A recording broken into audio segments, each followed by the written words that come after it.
Hello. This video is going to be about my testimony before Christ, and uh, and so yeah, let's get started. Um, I was raised by my mother um, at the beginning stages of my life, and my father, he didn't know I was alive until I was about 2 years old. I met him for the first time and last at the age of 2 until we reunited more than 2 decades later.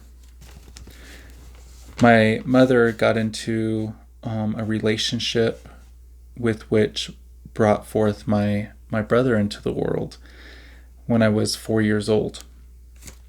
Due to the unstable and abusive nature of the relationship, um, perpetrated by my brother's father, my brother and I were separated from our mother, and we entered the foster care system. When I was 5 years old, my brother was adopted by a loving family. I ended up being raised by my aunt and uncle. I remember that growing up, we went to church off and on, but not much after I was 9.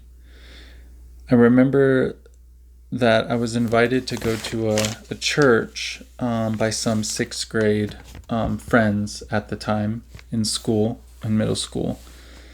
When I was 10 or 11, I would go with them by myself while the school session during that year. I remember Sunday school and really having a great time where I started to believe in God and understand the Son of God, Jesus. It was a safe place that I was blessed with at that age and time. Then sixth grade ended, and this summer before seventh grade was filled with life-changing events. This summer was when the devil used a child my age to sexually abuse me multiple times. Because of this, I fell into being filled with shame and confusion. After this summer, I became confused about my sexuality and wondering if what happened to me was normal. I was so ashamed and so confused and so violated. Due to this fear and shame, it stopped me from opening up to trusted adults in my life of what happened.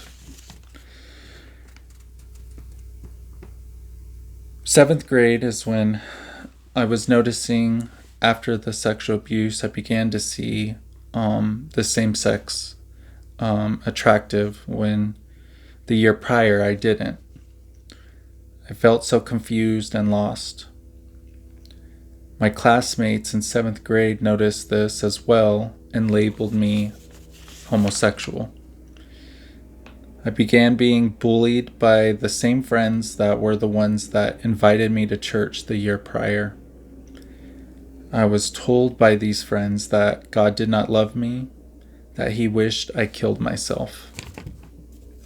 From that time on, I stopped attending the church and fell deep into an identity crisis and despair. I began conforming a conception of God's view of me and His character through the words of those kids at school rather than God's own word, the Bible. I began taking on the identity my fellow bullies labeled me as, and began a very dark road from this point on. At this point, I decided in my mind and heart that God was evil, and I began to hate Him, especially Jesus, that I just was beginning to believe in the year prior. I could not reconcile how God could love me with the sexual abuse and shame I endured and the confusion of my sexuality and identity. I believed there was no way God loved me. I believe He hated me and believed he wished me dead, as my church friend bullies acclaimed to me. I believed the lies about God's character and view of me through the work of the devil through those church friends/bullies. As you can imagine, I was highly depressed at this time and began using substances to keep me numb. But there was light ahead. My sophomore year in high school, I found my safe haven in track and cross country. This is where I was allowed to drain all my pain into running. I used track and cross country to get me through high school. After high school, I eventually joined the Army, but still just as lost and confused and trying to understand how I fit into the world. And it was in the Army where God met me in my brokenness. This is where God revealed himself to me, and is where I will end this video. This is what my life was like before God came in and met me in my brokenness in the Army. I will continue with another video of my journey to becoming to know God. I hope this video was a blessing to you, and I know God loves you, and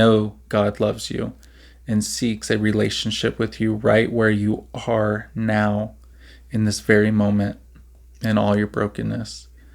Remember, he loves you so much that he came and died for you. Pray out to him in your brokenness. Let him meet you as he did me in your brokenness, and allow him to walk with you in it. Bye for now, and may God bless you.